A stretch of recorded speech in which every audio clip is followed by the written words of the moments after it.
Subindo pra um lugar mais alto, eu já queimei as pontes com o passado e os meus olhos vejo o futuro.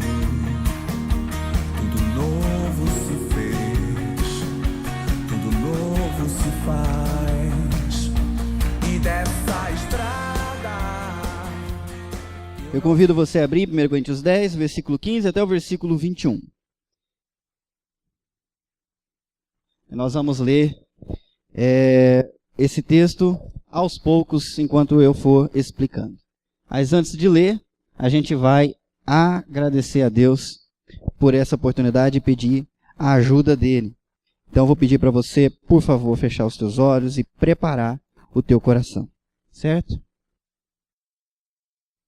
Senhor Deus, nós estamos aqui por Tua causa. O Senhor começou a boa obra em nós, o Senhor tem nos chamado a fazer parte desta obra enquanto somos transformados e aperfeiçoados.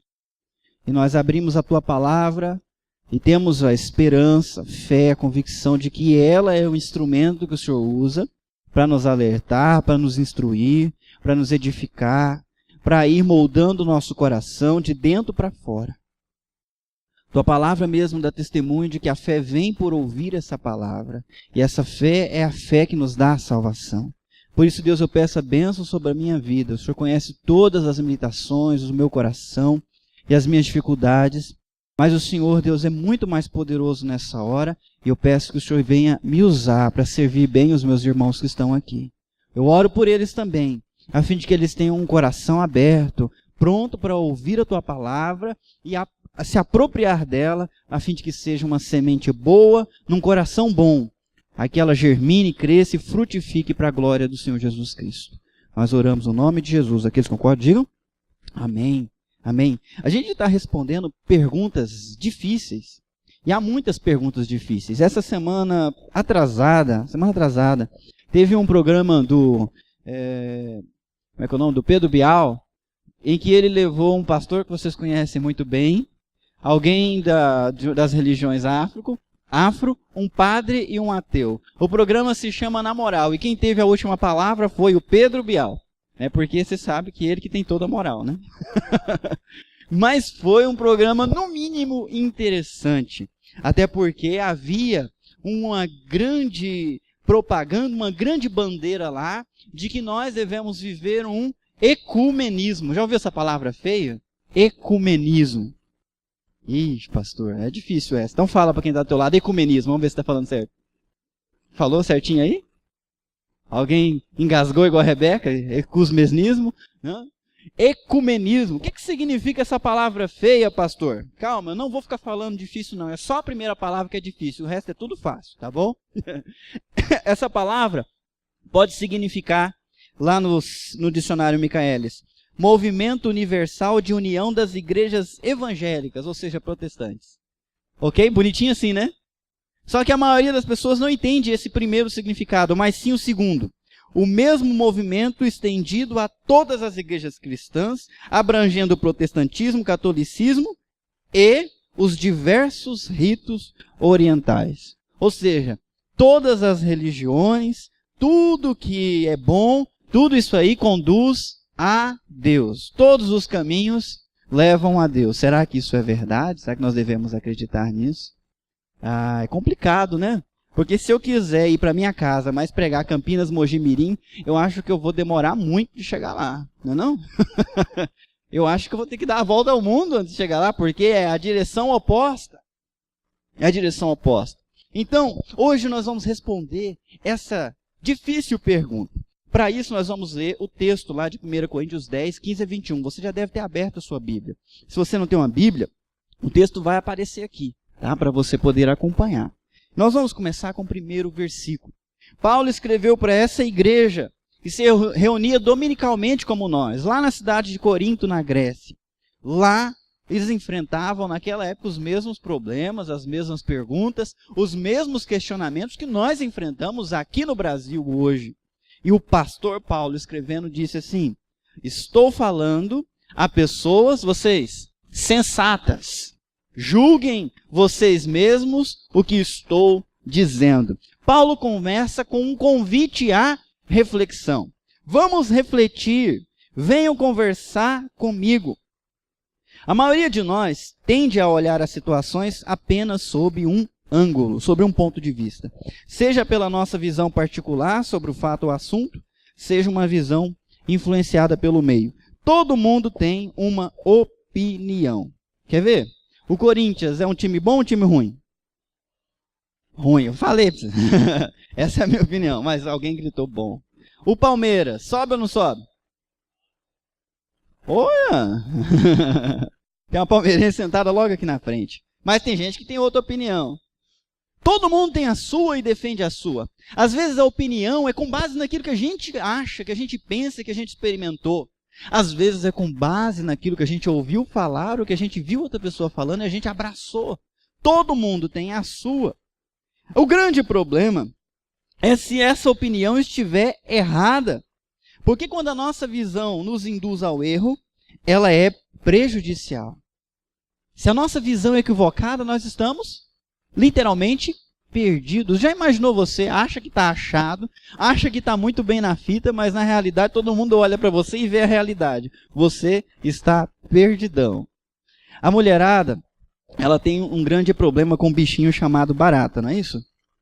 Tem um grande problema. Eu não sei o que aconteceu no passado, mas mulher e barata é difícil achar duas que combinem, não é? A barata aparece, a mulherada sai correndo.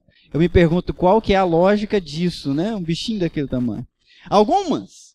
Olha, eu sei que tem muitas aqui que não tem medo, né? Que estão olhando para mim feio. Olha, eu tiro o chapéu para vocês. É isso aí, tá certinho. Agora aquelas que têm medo, elas acreditam na cabeça delas que a barata, ela tem um problema com elas. Que a barata persegue elas. Olha só a visão. Quando elas ligam a luz, o que acontece com a barata? A barata gosta do escuro. Se liga a luz, ela fica perdida. E ela corre para qualquer lado. Na cabeça delas, não. Elas estão vindo para cima de mim. Toda vez que eu ligo a luz, ela corre para cima de mim. Como é que ela sabe onde que eu estou? Ela vem para me pegar. Eu já ouvi essa história um monte de vezes, falando, eu nunca vi uma loucura maior. A visão equivocada faz a gente entender errado as coisas. Eu estou dando o exemplo da barata, mas e se isso se aplica à salvação, a Deus? Se a nossa visão é equivocada, a gente está agindo como louco e a gente está perdido. Por isso é muito bom o convite de Paulo. Meus irmãos, vamos refletir. E é interessante Paulo começar o texto dizendo, estou falando com pessoas sensatas, com pessoas inteligentes, com pessoas criteriosas, com cristãos que sabem conversar sobre as coisas. Quem aqui que é sensato, inteligente, criterioso, gosta de conversar, tem a mente aberta? Aí, cadê? Cadê os inteligentes da igreja? Ui, sou eu? Não, claro que é. Ainda mais você que articula super bem as suas ideias, comunica bem. Que isso, gente, vocês estão modestos demais também. Não precisa ser assim, não. Vocês não gostam de conversar? Tem um monte de argumentos sobre um monte de coisa. A hora que o pastor pergunta quem são os sensatos, aí ninguém aparece. Vamos lá, estou falando com vocês. Paulo está escrevendo para a igreja de Corinto, mas vale para vocês também. Ele está chamando vocês de sensatos, inteligentes, criteriosos. Vem cá, vamos argumentar comigo. Eu vou apresentar para vocês, vocês vão refletir a respeito dessa ideia do ecumenismo do jeito errado, né? Ecumenismo que é pregado por a reunião de todas as religiões. Vamos refletir com Paulo. Ele continua dizendo assim: não é verdade que o cálice da bênção que abençoamos é a participação no sangue de Cristo, e que o pão que partimos é a participação no corpo de Cristo? Como há somente um pão, nós que somos muitos somos um só corpo, pois todos participamos de um único pão. Paulo vai entrar num grande exemplo aqui. E o exemplo é o seguinte: comer da mesa divina é ter comunhão com Deus. Eu coloquei de uma forma um pouquinho diferente aí, comer da mesa de comunhão com Deus. Percebam que ele usa duas figuras aí. Ele fala do cálice e ele fala também do pão. Semana passada nós festejamos aqui, celebramos a Santa Ceia. E na Santa Ceia a gente faz do mesmo jeito que Jesus fez. A gente parte o pão e diz: esse é o meu corpo partido por vós. A gente pega o cálice e repete o que ele disse: esse é o meu sangue que foi derramado em favor de vocês. Todos nós cristãos que já nos batizamos e professamos a fé, nós acreditamos que Jesus é o nosso Salvador. E se você ainda não é, pode estar se perguntando: mas Salvador do quê? Salvar de quem? Todos nós temos um grande problema, você sabe. Nós nascemos já inimigos de Deus. Nós herdamos de Adão e Eva um senso de independência, de querer fazer a nossa vontade, doa quem doer, e fazemos muitos erros. Pecamos muitas vezes e Deus não pode nos aceitar do jeito que a gente é. Pecador, miserável. E o que ele fez? Ele providenciou alguém para pagar a nossa dívida no nosso lugar. Mas não de qualquer jeito, pagar aqui no dinheiro, né? Por acaso, eu estou sem nada aqui, só tem chave. Não tem nada. Mas não é dinheiro que paga. A Bíblia diz que o salário do pecado é a morte. Mas o dom que Deus dá de graça é a vida. Se você que está aqui nessa noite ainda não sabe por que a gente chama de Jesus Salvador, hoje eu quero explicar para você. É porque você tem uma dívida de morte para pagar com Deus. E Ele vai pedir contas dessa dívida por causa do pecado. Mas você percebe que não tem condições de pagar. E você crê em Jesus como Salvador. E você fala: Jesus, eu aceito o que o Senhor fez na cruz por mim, para pagar a minha dívida. Eu creio e eu quero aceitar essa oferta. E convida Jesus para ser Senhor da sua vida. Para dominar você. Porque uma vez que Ele pagou a sua dívida, logicamente Ele comprou você. E você precisa se entregar a Ele. Pertencer a Ele. Aqui na nossa igreja, apenas uma vez por mês a gente lembra disso e festeja isso. Não é? Para alguns aqui que amam Jesus de muita paixão, é um momento mágico. É um momento gostoso demais. Ver o pão e lembrar que o corpo de Jesus foi partido. Era o meu corpo que devia ser partido. Ver o sangue e lembrar que ver o cálice e lembrar que o sangue de Jesus foi derramado. E ela pensa assim: era o meu sangue que devia ser derramado. Mas porque eu como desse pão, eu bebo desse cálice, eu estou lembrando do que Jesus fez comigo e eu estou renovando a minha aliança com Ele. A maioria de nós aqui, deixa eu ver quantos são. Quantos são membros de igreja e participam da Santa Ceia? Levanta a mão bem alto para mim. Vamos lá, vamos fazer uma ginástica para acabar com o frio. Isso, quase todo mundo. Olha que bênção. A gente se lembra disso, né? A gente se lembra disso todo mês. E o texto está dizendo que todos que participam tornem-se um nesta participação. Quando a gente participa da Santa Ceia, a gente está comungando, tomando parte com Jesus. E se o nosso irmão está participando junto com a gente, ele também está se tornando um conosco na mesma fé, no mesmo corpo. É um pão. Nós que somos muitos, somos um só corpo, porque é um Jesus só. Um Salvador só. Vai guardando a resposta que eu já estou dando. Por que ecumenismo não leva a nada? Porque só existe um Salvador. Um. E não é a religião. É uma pessoa, ele se chama Jesus Cristo. E nós comungamos com Ele, tomamos parte com Ele. Bom, a maioria de vocês aqui gosta de receber visita, não é mesmo? Gosta de marcar um jantarzinho, não? Assar uma carninha. Por sinal, tem uns que faz tempo que não me convidam para comer uma carninha. Né? Tô achando que estão com um dia mal de mim. Mas dizem por aí as más línguas lá fora, né? Aliás, é aqui dentro mesmo. Crente não bebe. Mas o quê? Come. A gente gosta de festejar, a gente gosta de comer junto. E o lugar mais gostoso da nossa casa, aonde a gente leva quem é chegado, não é na sala. É na onde? Na mesa. Às vezes é na cozinha se a mesa estiver na cozinha. Mas é a mesa. O lugar da comunhão, o lugar da intimidade, o lugar da amizade, da intimidade das pessoas que a gente gosta, é na mesa. É partilhando da nossa comida. E nós participamos da mesa de Deus, que Ele prepara. O banquete com o cordeiro perfeito que Ele preparou. o vinho que ele traz. E ele nos trata como amigos, nos recebe nessa mesa, a gente se sente em volta, juntos, todos nós. E comemos dessa festa maravilhosa aí, o pão e o vinho, comido na mesa com aquele que nos ama. Isso é muito bom. Isso é muito bom. Mas o texto não para por aí. Vamos lá, vamos ler? Vocês leiam amarelo, não se esqueçam, bem forte. Considerem o povo de Israel. Eu vou continuar, peraí um pouquinho. Na semana passada, a gente estudou um texto em que o povo de Israel, apesar de crer em Deus, lembram? Foi adorar um bezerro de ouro.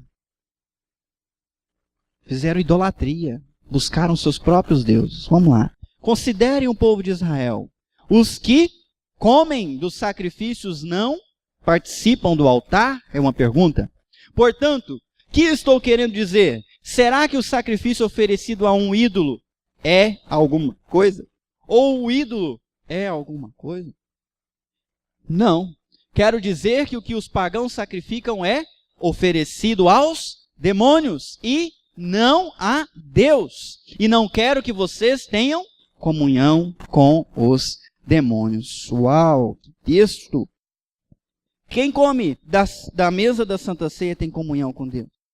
Mas não existe só a mesa da comunhão com Deus. Não existe só a mesa na casa de Deus. Existem outras mesas.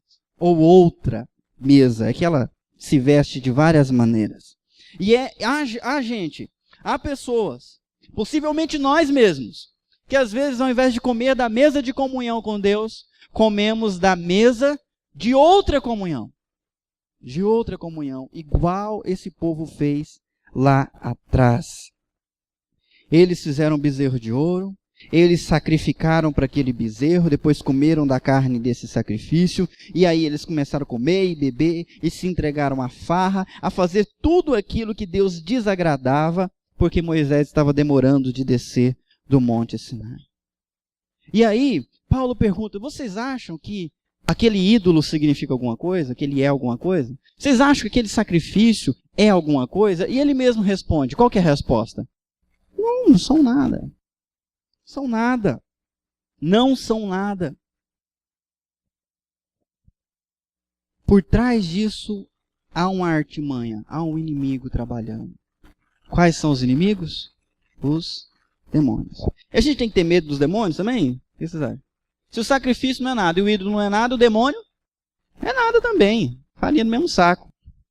Então qual que é o problema? Por que ele fala que ele não quer que a gente tenha comunhão com os demônios? Por quê, meus irmãos? O coração idólatra quer algo que o mal está oferecendo. Sempre. Um coração que não é um coração de Deus sempre está querendo algo que quem oferece não é Deus. É o outro. É aí que eu quero pegar e chamar vocês para uma coisa que eu atinei essa semana. A Bíblia tem muito a ver com comida. Sempre. Sempre. Aliás, o primeiro pecado foi o quê? Diz que é a maçã, será que é? Diz que era comer uma. Olha só. Não é? A história começa com alguém comendo alguma coisa que não era para comer. Aliás, a história é ruim, né? Porque antes a história era muito boa. Diz que Deus plantou ele mesmo um jardim com tudo quanto é árvore frutífera, fenomenal, lindo, maravilhoso. E ele disse para os seus amados, Adão e Eva, para a humanidade, vocês podem comer de todas as árvores frutíferas. Eu preparei tudo para vocês. Podem comer sem medo. Só não vão comer da árvore que está plantada no meio do jardim. Porque se um dia que dela comerdes, vocês certamente morrerão. Só isso que ele disse. Gente, faz as contas comigo. Todas as árvores você pode comer. Uma árvore você não pode comer. Todas. Uma. O que chama mais atenção aí? O que é mais interessante? Hã? Não, é. Pensa você tem todas, você só não pode comer dessa. Você está no lucro ou está no prejuízo? Tá no lucro, gente. Vocês não lembram como é que era a vida na roça? Você cansou da goiaba, você pega jabuticaba, você cansou da jabuticaba, você pega amora, pega abacate, pega tudo que você quiser lá. Quem gosta de jaca, come jaca, eu não gosto não, dispenso. Mas tem outras frutas que a gente gosta também. Manga, melancia, mamão, melão, pera de tudo quanto é jeito, uva e lá vai. Gosto muito de uva também. Ok. Olha o tanto de fruta que tem nesse mundo. Tem fruta que você nem sabe que é fruta. Tem aquelas que parecem umas flores que eu nunca comi, que vende lá no Oba. Só o cheiro já me assusta. Que diferente, vem lá da África. Que fruta doida é essa aqui? Muitas frutas para comer e eles se interessaram por uma. Adão e Eva se interessaram pelo banquete proibido. A mesa do outro. Deus preparou uma mesa para eles, mas eles quiseram a mesa do outro. Porque o outro chegou na orelha deles e diz, olha... Quer dizer que vocês não podem ficar comendo as frutas, não? Não, a gente pode. Só dessa que a gente não pode comer nem olhar. Ah, tá. Essa é a melhor. Essa é a melhor. Essa é apetitosa. Você está vendo como é que ela é bonita? E olha, eu digo mais. Essa, se você comer, você vai ficar igual a Deus. Você vai ser como Ele. Conhecedor do bem e do mal. E aí, o que a Eva fez? Comeu. Comeu e ofereceu o Adão. E o que o Adão fez? Embananou-se, né? Comeu também. E aí o que virou a história? Isso que a gente está vendo hoje.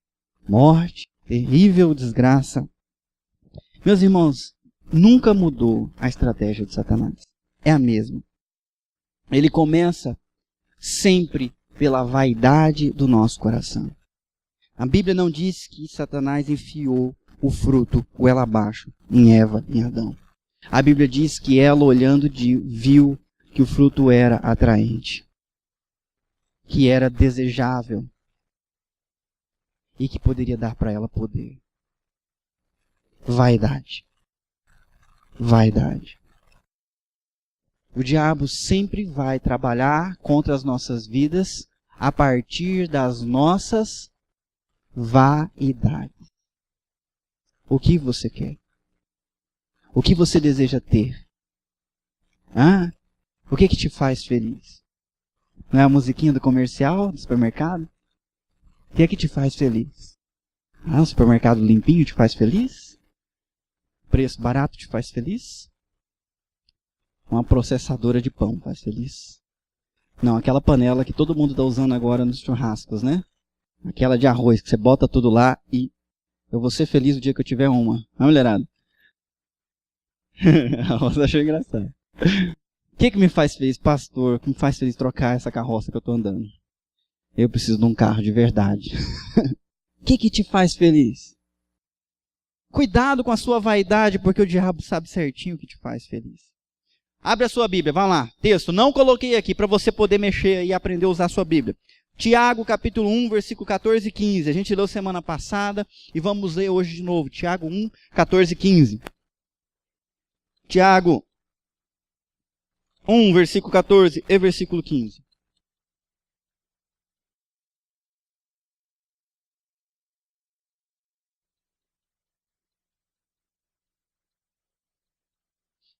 Ok? Deu tempo você achar? Tiago 1, versículo 14 e 15. Tiago era irmão do Senhor Jesus Cristo, líder da igreja, e ele escreveu para os crentes da sua época, e a carta chegou até nós hoje. E ele diz assim: cada um, porém, é tentado pelo próprio mau desejo. A sua Bíblia deve estar escrito pela sua própria cobiça. Sendo por esta arrastado, seduzido. Então esse desejo, essa cobiça, tendo concebido, sendo consumado, dá à luz o pecado. E o pecado, após ser consumado, gera a morte. Percebam que a gente joga muita culpa lá no Satanás, dos problemas que a gente enfrenta.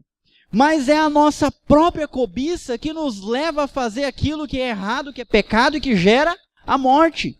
O que nós queremos é que nos pega. O que nós desejamos, o que está no nosso coração, é que nos atrapalha. O que está no seu coração? Deixa eu fazer essa pergunta várias vezes, porque eu quero que você encontre essa coisa. O que te faz feliz? O que te faz triste? O que te deixa frustrado? O que te deixa alegre? que te deixa irado? Porque isso está no centro do seu coração, isso tem a ver com seus desejos, com a sua ansiedade. O texto diz que nós somos atraídos por isso, somos enganados por isso. A artimanha dele é mais ou menos igual a de um pescador, não é? Quem que pesca aí? Cadê os pescadores aí para conhecer quantas pessoas eu posso chamar para pescar? Quem gosta de pescar?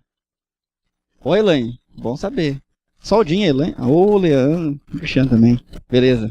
Vamos montar aí um dia de pesca, só nós. Gente, pescar é bom demais. Eu queria que todos vocês soubessem pescar. Queria que todos vocês já tivessem o gosto de pegar uma carpa de 5 quilos ali, ó, gastar 40 minutos cansando a coitada. Né? Eu queria que todos vocês tivessem uma esposa como eu tenho, que é muito sortuda. Você vai pescar com ela, ela sempre ganha de você. Muito chato. Mas, bom, pelo menos eu tenho companhia, né? Pescar é bom demais. Mas é uma arte. Porque você precisa fazer o peixe morder a sua... Você precisa fazer o peixe morder a sua isca. E eu vou dizer para vocês. Cuidado. Muito cuidado com as coisas que você deseja. Porque muitas coisas, dependendo da maneira como você coloca, da maneira que você deseja, elas são isca. Isca para te capturar. Isca para te destruir. A Bíblia também fala que o diabo é um leão que está ao redor, rugindo, procurando alguém para devorar. Você já viu o leão como é que ele caça? Ele precisa assustar a manada. Então ele vem o mais próximo que ele pode. E quando ele chega próximo, ele sai de uma vez e ele tenta separar alguns da manada, correndo. Para ele pegar o bicho tem que estar como? Correndo dele. Olha lá no YouTube para você ver. Búfalo enfrenta leão.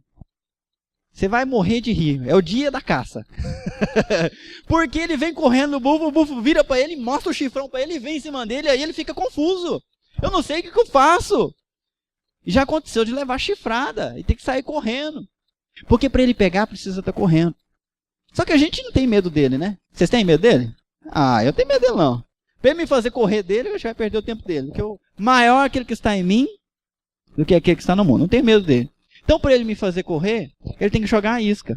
Ele joga o coelhinho correndo. Para eu correr atrás do coelhinho. Enquanto eu estiver correndo atrás do coelhinho... Crau. É assim que ele faz. É a tática dele. Não é só assustar. É distrair. É fazer você correr atrás de algo que ele está te oferecendo. Para que você caia na armadilha dele. A idolatria funciona assim. O nosso coração é cheio de desejos. Então a gente se enche de ídolos, de crenças naquilo que pode dar aos nossos desejos. O povo de Israel queria um Deus mais legalzinho, que deixasse eles fazer o que quisesse. Aí fizeram um bezerro de ouro que não fala nada. Não importa com nada, não reclama de nada. E Deus era muito exigente. Nós fazemos assim também. Às vezes dentro da igreja mesmo, tem gente confessando, dizendo que ama Jesus, mas só porque quer conquistar algo que ela acha muito mais importante, muito mais desejável. Eu preciso dizer, preto no branco, isso também é idolatria.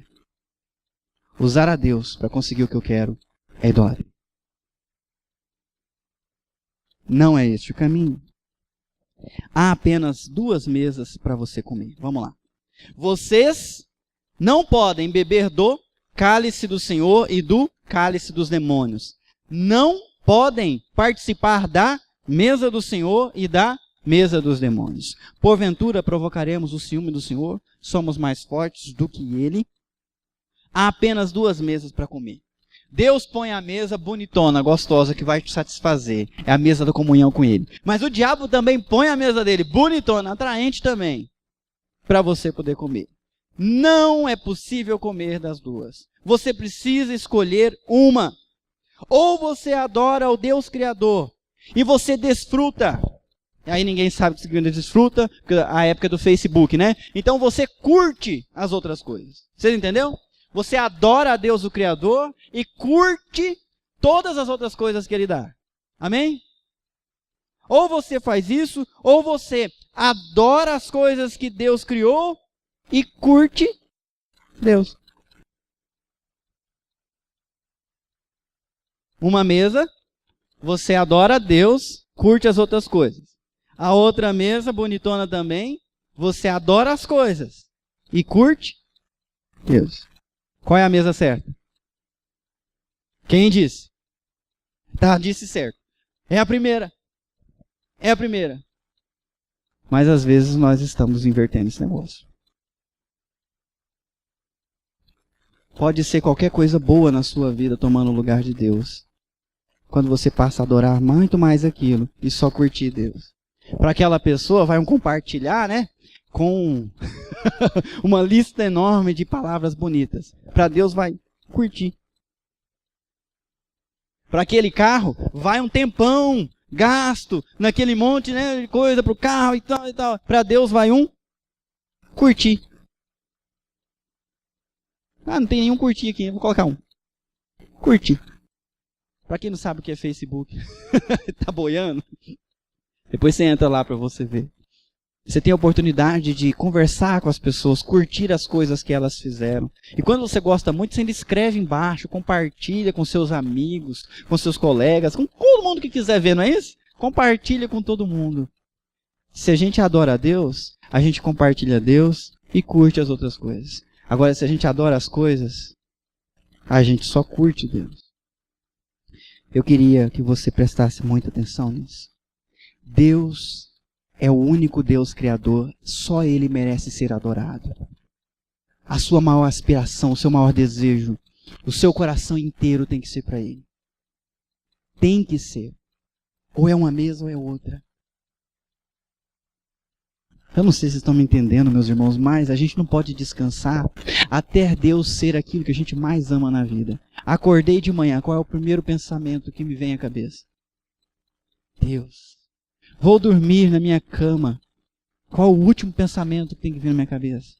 Deus. Passei o dia com uma boca aberta, pensando em alguma coisa. Em quem? Em quem?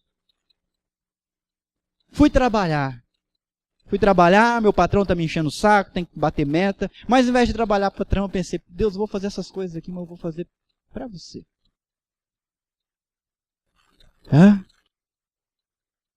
Problemas na família.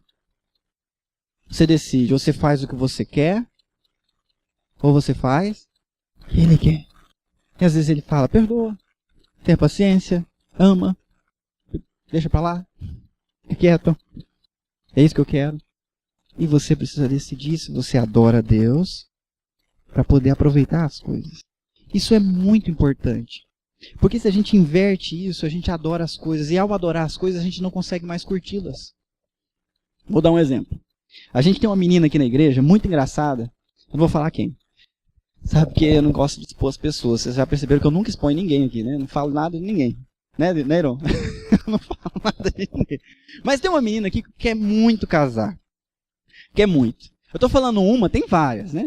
Então assim vocês não vão saber quem é. Tem várias. Quer muito casar. Se Deus estiver no primeiro lugar, isso nunca vai ser um problema. Agora, se isso se tornar uma aspiração, um anseio, eu quero casar, eu tenho que casar, eu quero casar, eu tenho que casar, e ficar nesse negócio, né? Já está feito o problema, hein? Pode achar o cara melhor do mundo, ele não vai aguentar a pressão. Não vai aguentar. Porque ela vai pegar ele e vai colocar num pedestal. Ai, porque o namorado é lindo. Ai, não sei o que. Ai, gente, né? Nenhum ser humano tem vocação para Deus, não. Ok? Nenhum ser humano. Pode ser seu pai, sua mãe, é bom, é legal, mas não serve para Deus. Não viva para o seu pai, não viva para sua mãe, não viva para o seu marido, não viva para o seu filho, não viva para o seu emprego, não viva para adquirir posses, não viva para o prazer, para a festa, para nada nesse mundo, porque nada nesse mundo serve de propósito para a sua vida. O propósito é agradar e louvar aquele que te criou. Viva para Ele e curta as outras coisas. Com Ele no primeiro lugar, você vai ser um ótimo marido, vai ser uma ótima esposa, vai ser um ótimo patrão, vai ser um ótimo empregado. O teu carro vai ser bom também, você vai cuidar muito bem dele. Tudo no seu devido lugar. Deus em primeiro. E o resto se encaixa embaixo. Isso é muito importante. Ok? Eu estou querendo responder uma pergunta muito difícil. E quando a gente lê esse texto aqui, talvez a gente chegue em algumas conclusões superficiais a respeito do ecumenismo. Por exemplo, o único lugar adequado para o crente é a igreja. O crente não tem que ficar indo nos outros lugares não, porque lá é só idolatria. Essa é uma conclusão superficial. Eu não acho que está correta. Outra conclusão. templos de outras religiões são amaldiçoados e devem ser evitados, né? Eu falei que quem oferece sacrifício está oferecendo para demônio, então quem adora outro Deus, eu não devo ir lá porque lá é um lugar maldito, eu vou voltar de lá com encosto. Meu Deus do céu. Calma, não é assim também não. A Bíblia não disse isso. Não disse isso. Outra conclusão superficial. Não se deve aceitar o convite de amigos não cristãos para suas festas. Ah, porque que comunhão vai ter as trevas com a luz, não é? Opa! Está escrito isso no texto? Está escrito ou não está escrito? Não, não está escrito. Bom, eu sei que vocês não pensam assim. Há algumas conclusões lógicas com base nesse texto. Não é correto crer em Jesus como Salvador e permanecer, por exemplo, um muçulmano, um budista. Porque existe apenas um caminho. Qual que é o caminho? A Igreja Presbiteriana do Brasil. Não, fala com mais força. A Igreja Presbiteriana do Brasil. Não, não é. Não é mesmo, porque ela tem defeitos. O caminho é Jesus Cristo. Enquanto a Igreja Presbiteriana do Brasil estiver apresentando Jesus Cristo, por favor, continue aqui. Agora, no dia que ela parar de falar de Jesus, pode fugir. Vai embora, porque é armadilha, é laço. Ok? Então, Jesus Cristo é o caminho. Não é a religião. Nem protestante, nem católica. Nada disso pode salvar. Só Jesus. Então, vamos seguir Jesus e amar Jesus. Não é correto crer em Jesus como mediador, como intercessor e rezar para outros santos, por exemplo. A gente acredita que Jesus é o Salvador. Ele mesmo disse que ele vem interceder por nós junto ao Pai.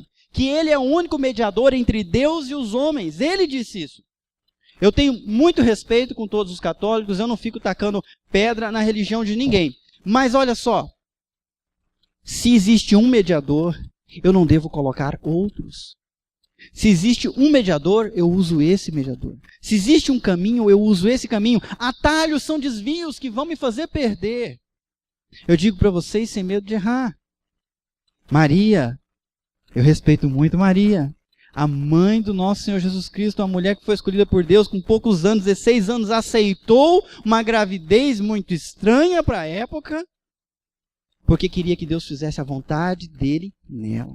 Mas ela mesma olhou para Jesus e antes mesmo de nascer, ela já cantava: que graça, que bênção, eu ser a mãe do meu Senhor. Ela disse isso. Ela se rendeu a Jesus. Ela foi salva por Jesus. Então ela não pode me ajudar, a não ser no testemunho que ela deu.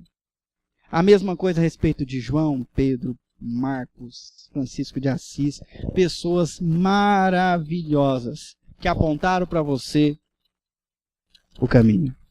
Então olha para onde eles apontaram e segue. Mas não pense que eles podem te ajudar, porque nesse momento eles estão descansando. E eles merecem, né? Foi uma luta brava, eles merecem descansar. Então, a gente não pode colocar outro mediador. Se alguém diz que é cristão, mas ainda precisa da intervenção de outros santos, porque acredita que a sua oração não vai ser respondida por Deus, que Deus não tem como responder a sua oração no nome de Jesus, então está colocando outros entraves no meio do caminho. Não é possível. Esse tipo de coisa a gente não fecha. Não fecha. Vamos juntar todas as religiões, porque o Buda acredita em Deus, o muçulmano acredita em Deus, e nós cristãos também acreditamos em Deus. O nome é diferente, mas é tudo a mesma coisa. Não. Não. Simplesmente não. Ah, mas você não é dono da verdade. Com certeza, pastor, não é dono da verdade. Mas eu creio naquele que diz assim: eu sou o caminho, a verdade é a vida. Não foi eu que disse que eu sou o dono da verdade. Ele disse que ele é o dono da verdade. Eu acredito nele. Eu fico com ele. Então Buda crê nele? Então beleza. Não crê? Tá fora. Maomé creu nele? Não, não creu nele. Fora. Tem coisas boas nessas religiões? Tem, mas não tem um Salvador. Não tem Jesus Cristo. Então a gente deixa para lá.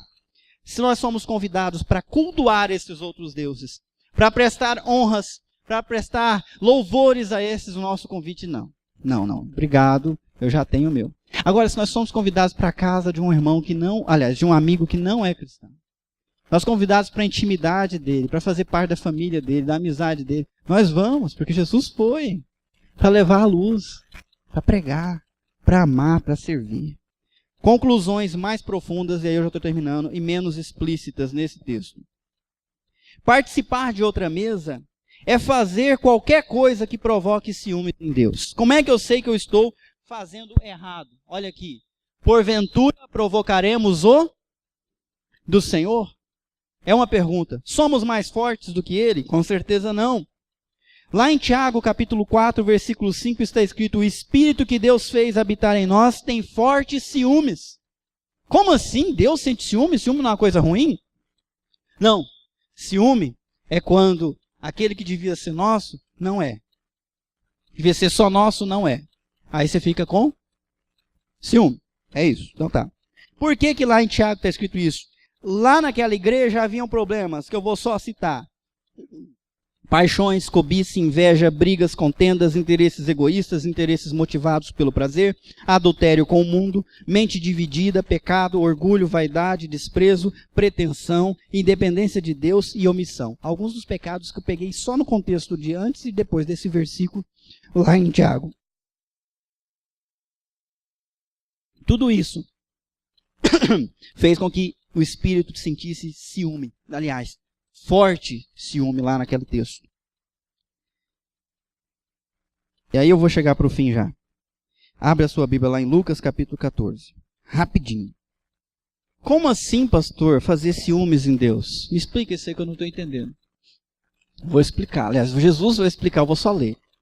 Ao ouvir isso, um dos que estavam à mesa com Jesus estava sentado na mesa, várias pessoas em volta. Jesus disse alguma coisa muito bonita. E esse cara pediu a palavra e disse o seguinte: feliz será aquele que comer no banquete do reino de Deus. Tudo a ver com o que a gente está falando hoje. Mesa de Deus. Jesus respondeu: certo homem estava preparando um grande banquete e convidou muitas pessoas. Você está sendo convidado. Na hora de começar, enviou seu servo para dizer aos que haviam sido convidados: venham, pois tudo já está pronto. Festa pronta. Mas os convidados começaram um por um a apresentar desculpas. O primeiro disse: acabei de comprar uma propriedade e preciso ir vê-lo. Por favor, desculpe-me.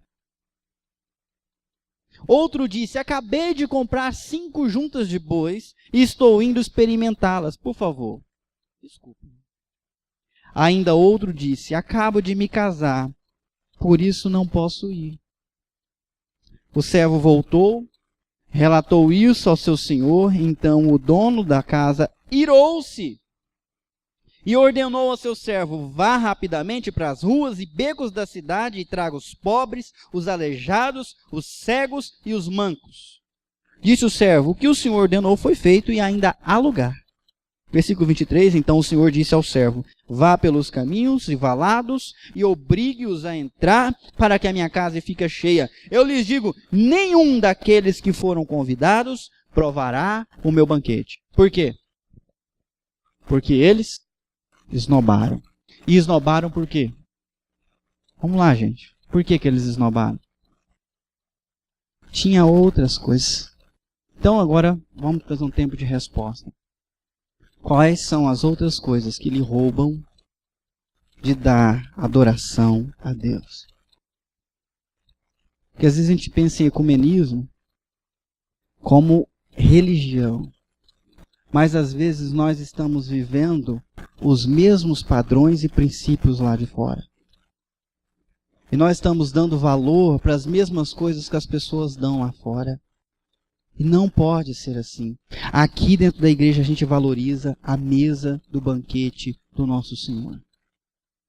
Nós queremos fazer parte desse banquete. Esse é o principal banquete. O que é que tem te roubado de participar desse banquete?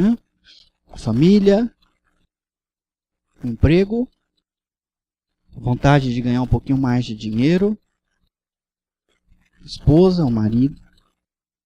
Ou o sonho de um marido, de uma esposa. Quem tem lhe roubado de adorar a Deus? De servir a Deus e dar para Ele a adoração que lhe é devida? Vamos baixar nossa cabeça, vamos pensar sobre isso. Todos nós estamos sujeitos a isso. Todos nós temos no nosso coração desejos e anseios que nos distanciam de Deus. Todos nós precisamos constantemente refletir e dizer, não, isso nunca vai me satisfazer, eu quero me encher de Deus. Eu preciso de Jesus na minha vida. E o único jeito de você tirar esses ídolos do seu coração é trocar eles, destronar eles, mas precisa colocar um Deus de verdade no lugar. Porque se você não colocar um Deus de verdade no lugar, você vai colocar outro ídolo. Então hoje é o emprego, amanhã pode ser o salário. Aí tira o salário, pode se tornar o carro. Tira o carro, pode se tornar o filho. Tira essas coisas do centro. Coloque Deus, queira agradar a Deus, queira amar a Deus. Como você faz isso? Siga Jesus. Se interesse por Jesus. Se apaixone por Jesus. Se comprometa com Jesus. Seja transformado por Jesus. Nós estamos aqui para falar para você, o caminho é Jesus, a solução é Jesus, quem vai trazer sentido para a sua vida é só Jesus. Creia nele, ame ele, siga ele, aonde ele pisar, pise também. Vá atrás dele e você vai ser feliz, vai ser pleno, repleto, satisfeito, porque você vai estar vivendo para Deus como ele viveu. Meu querido, saia daqui disposto a destronar do seu coração todos os ídolos que constantemente se levantam. Felicidade, sucesso, paz, casa, limpeza, amor, aceitação, nada disso é a resposta. Deus te convida para participar da mesa dele. Senhor Deus, nós não queremos ser como essas pessoas que tinham tantas desculpas para não participar da tua mesa, do teu banquete. Eles priorizaram tantas coisas que não deviam ter priorizado e deixaram de participar daquela festa maravilhosa que esse Senhor tinha preparado. Nós sabemos que isso é um exemplo do que acontece na realidade espiritual. Às vezes a gente está correndo atrás de tanta coisa, ansiando por tanta coisa, desejando tantas coisas, nosso coração está dividido com muitas coisas. E por conta disso nós somos parecidos com as pessoas lá de fora. Em um certo sentido, somos idólatras como elas são.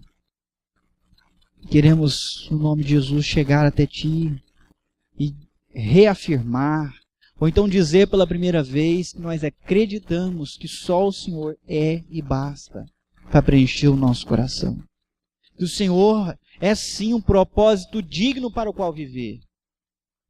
Que o Senhor sim dá sentido para a vida. Pai, nos recebe de volta, nos ajuda a dar ao Senhor o trono da adoração dentro do nosso coração. Favorece a tua igreja, Pai. Chama a tua igreja. Durante essa semana, conduz-nos a adorar-te mais do que qualquer outra coisa. A pensar no Senhor mais do que em qualquer outra coisa. A contemplar o Senhor mais do que as outras coisas. A fim de que o diabo não tenha nenhuma vantagem e nós estejamos livres das suas ciladas.